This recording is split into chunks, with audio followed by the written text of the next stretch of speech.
kind of like Saint Maximin. But yeah, Ahmed, are you with us? Can you hear us? Yes, I can hear you now. Sorry, it's what's it called? My PC was having a little bit of a system reset, so it forgot that Yeah. my microphone. Everyone here wants to talk about Isaac. We're not going to talk about Isaac yet. We're going to quickly jump onto Chelsea and tell me about this situation with you guys. Not only are you looking to get Xavi Simons, but you're also looking to get Jorrel Hato. Absolute ballers, those two. I think the reality is I think all of us here can agree Kuku has played quite a few games, and we need a necessary backup for him in that position, and we need another centre back as well, right? So I'm I not think going to lie to Jorrel you. Hato. Hato's not coming to be a backup. He's going to take over. Oh, listen, if he's that good enough, then he will do that at Chelsea. We always give these guys opportunities, and if they take them, that's what will happen. I think he's a quality player for around about 40 to 45 million euros, which is basically 40 million pounds. I think that's a great deal from the Chelsea perspective, and I like that very much. In terms of Xavi Simons, I'm quite neutral on him. I think again he seems like a good player. Will he add to our team for sure? Hold on, you're not a fan? I'm neutral on him. I'm not like I don't really have that much of an opinion on him, if that makes sense. Like as in like I've not watched him that much to say that I know. See, this is what happens. Chelsea fans, they sign so many players, they become spoiled. Do you realize how good Xavi Simons is? Like No. But I haven't watched him, so I can't speak on the player on. I thought you watched Bundesliga. What happened? I don't watch Bundesliga. That's the one league I don't watch properly. Oh, he's the Serie A guy. Serie my bad. Serie A league guy. Serie A for life. Yeah. Serie A for life, man. I'll tell you this, man. Xavi Simons, from his days when he was a youngster at Barcelona to when he got signed for PSG to when I watched him live versus our team in the Europa League where he destroyed us. Honestly, he's a real good player, man.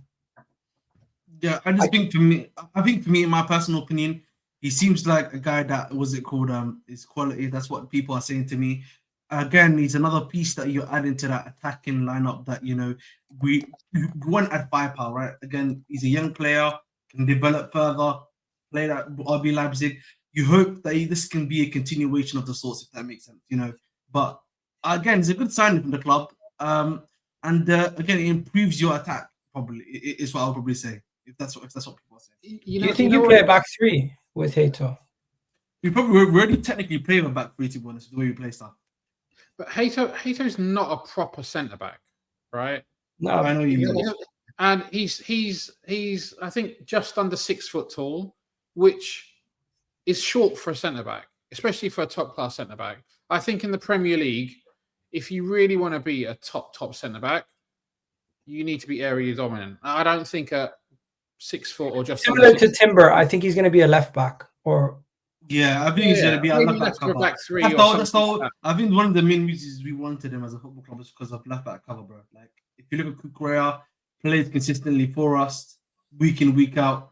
I think that's probably where you want him to be anyway.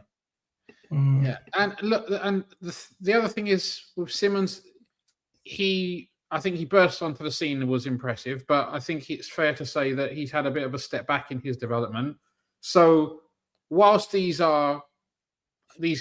signings have high potential, they also have a potential, maybe not to drop off completely, but if Simons doesn't make it at Chelsea, I don't think anybody would be particularly surprised. I haven't seen enough of him, but the fact that the whole scenario around going to RB Leipzig for 6 months and sign a new deal just to get, I don't really understand. Maybe there's a rationale behind it. I don't know, but Chelsea's strategy is just, it seems like it's about, and my opinion's changed a little bit on it. It's about volume buying,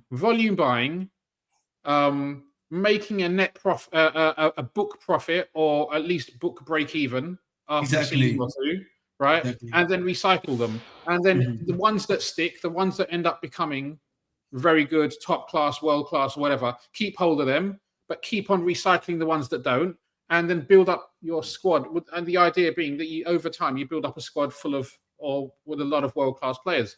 But there's a lot of work to do.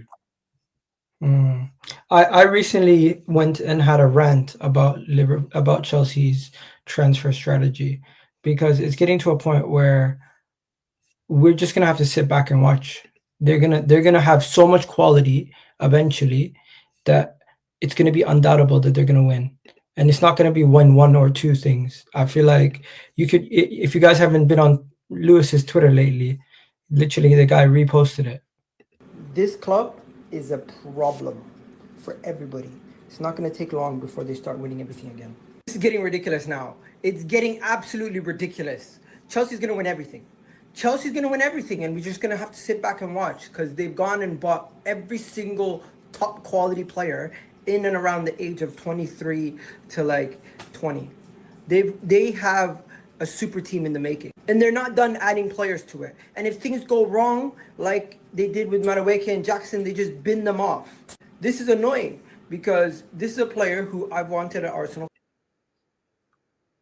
And the reason why it's annoying me the most is not because I can see Chelsea are quickly becoming a serious threat. And it's not just to say, oh, they're a threat this year. It's the fact that majority of their squad are of an age where they're all going to get older. They're all going to be around 25 to 27 around the same time. And you're going to see the likes of Levi Colwell. You're going to see the likes of Fofana if he's still there.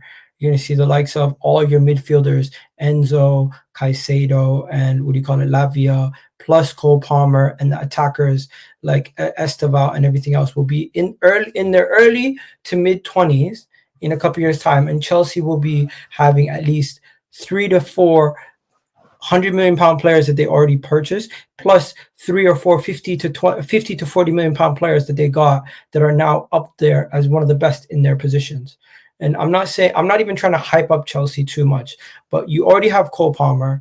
You already have this guy, Joao Pedro, who you just bought, looks decent. You're now looking at bringing in Xavi Simons, who's another player who I feel like is in that category of players who could be the best or one of the best in his position in his age group.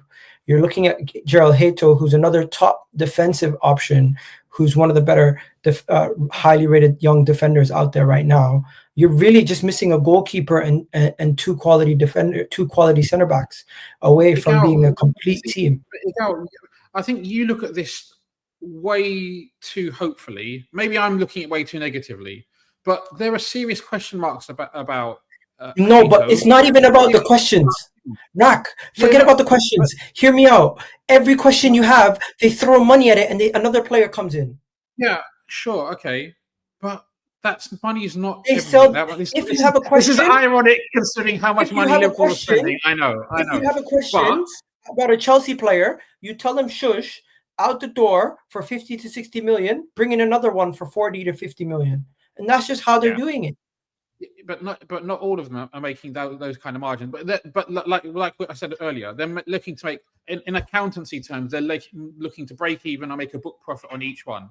But don't get me, they are £1 billion into this project, right? So it's not like. And you know something? They're £2 billion technically into it now, but guess what? They're willing to go to 3 million before. And if they do that, they'll get to a point where they've spent so much money that they're going to dominate. They haven't spent 2 billion. We in euros they have. In euros they have. What is it in Turkish lira? Like what do you mean? Like what is what are we doing? Currency conversion. Hey, Kuwaiti dinar. Find out how much is it in dinar. I don't know. I'll tell you this. My point is, I'm no longer somebody who can sit here and hate on Chelsea. I just sit back and admire. I think they're going to win everything. I think they're going to win the league, the Champions League, and everything in the next 3 to 4 years. Maybe not this year, but I really do see them in the next 3 to 4 years being the next most dominant team in the league. And there's nothing we can do about it unless a bunch of their signings mess them up. Because every time that I thought something was going to mess them up, be it a miss like Jackson, be it somebody who comes in and breaks their wage structure, which they're not allowing their team to do. That's why I don't think they're going to get a Rodrigo. That's why I don't think they're going to get an Alexander Isak. From now on, I'm not going to be this guy who looks at Chelsea and says they're going to mess up. I think their owners have figured out. They haven't figured out anything. They've just said to themselves, "We're going to double down. Every time things go wrong, double down. Every time they miss, it's like they're gambling, and anytime they lose a bet, they just keep putting more down to try to make back their money. That's basically what it feels like. Then they've invested a lot of money, but they're not losing a lot of money right now. They lost money on Michaela Mudryk. Yeah, but that was out of there. That's out of our hands. That was a very specific saying, and they would have lost money on it anyway because his performances. But how much money have they made, especially book value for Madueke, right? They got 2 seasons out of him. They bought for 37 million, amortized over 6 or 7 years. So he would have had probably about 20 million left, and they've sold him for 50. So actually, in book value terms, they've made 30 million or something on Madueke. Exactly. I think, and they'll spin that into another player. And the thing is, we didn't even buy him. and eventually they're going to hit on another bargain signing.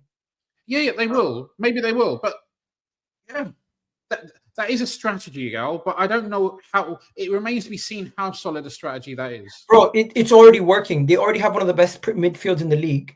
Their attack is decent and their defense is decent. If they just go and get some elite quality to come in as a goalkeeper or center back and drop Pedro and Esteval turn into something special.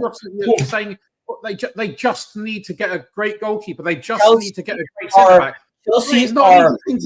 Chelsea are two things away, going well for them, away from being one of the best teams in the world. Simple. They've already won the Club World Cup. They are one of the best teams in the world. But the question is, are they ready? No, but I'm saying, no debate. That's how close they are. They're in the top 4 in England, right? England is one of the best leagues in the world. Therefore, they are one of the best teams in the world already. No, when I say best teams in the world, I mean like they go into the Champions League as a favorite, going into the Premier League season as a favorite, going into every competition that you're in as a favorite to win it or close to. And I think Chelsea right now, they're still not there because of their defense and their attack. But if you give them a year or 2 to cook, I think it's a situation where I see their team as more equipped to be going for the next 2 to 3 years than I do Liverpool's, than I do Man City's. And as much as I talk about Arsenal, we could lose a couple players and not be able to reinvest as well as Chelsea do. And it could be a situation where Chelsea not only overtake Arsenal, but overtake everybody in the whole league. And that's where the next conversation I wanted to bring over the next conversation. But do you guys have anything else to say on this before I move on? Nothing much to say. I think, listen, Chelsea probably get these 2 deals done. By what's tomorrow? Tomorrow's Friday, right? Probably by tonight, you'll probably get a bit of big news in regards to Hato and Simons. If not Friday, I think we'll probably get that birthday deals done by then. Rock? No, I'm ready to move to the next topic. You don't really want to talk about Chelsea being good, do you? No. It's not about Chelsea, man. It's not about Chelsea. All right, well, let's stay on Chelsea one more time before we move on. I don't know if you guys have been seeing, but there's been a whole lot of conversations about Chelsea, Arsenal, and really the rivalry around Chelsea and Arsenal. And some people even taking it to the level of saying Chelsea's going to win the Premier League before Arsenal do at this point, taking it to that level. And I've even seen people tweeting out stuff like Chelsea will win the title before Arsenal. Do you guys honestly echo those thoughts?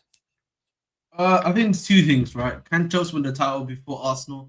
I think with Mikel Arteta at the helm, and if you continue to do some of the stuff that you've been doing these past few seasons, I think you probably will win the title ahead of you. I think that's actually like a very realistic take. Can you repeat the first point? Because I can't literally. Let me pull up the video.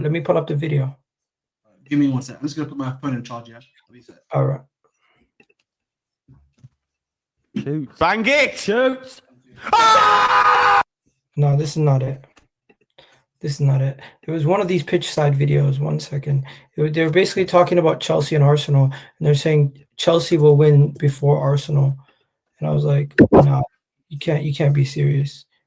Nah. Where is it? You know what it is? When you're looking for something, you can't find it. But Rak, what do you think? Talk to me. Are Chelsea going to win the title before Arsenal?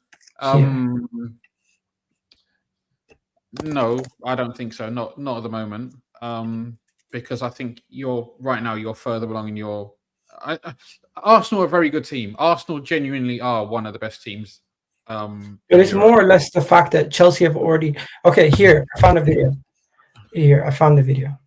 Where is he? Ahmed, come back, please. Everyone in the comment section, I'm going to ask you guys a question also. Please do let me know. I think it's a bold claim, but basically they're saying the fact that Arsenal have not been able to get over the line yet, and Chelsea have been able to win the Club World Cup and the Conference League lately, they're saying Chelsea just have the better capability of getting over the line lately as a club. And I'm like, I don't really buy it. I still think we're a better team. I still believe Arsenal's the better squad. I still believe Arsenal's the better defense, and we're better equipped to go on and win the league or the Champions League next season. But in the first, if we do mess it up this year and we mess it up in the next following year, then it could be a possibility where things could switch and shift over in favor to Chelsea. And maybe that's what they're saying. But right now, will Chelsea win the league before Arsenal? Honestly, the thing is, I doubt it. But there's a couple of issues. They're probably a couple of years behind you guys in their development, right? So, from their perspective, some of their premier players, are they willing to wait? And for you guys, unfortunately, you've snatched defeat potentially from the jaws of victory in 3 of last seasons, right? If that happens again in the 4th season, it does start to take a toll on you. Like even the 2nd season, right? So are these guys going to say, you know what, I've given it 4 good shots and it ain't happening. I'm off to Madrid. Let me pull off the video.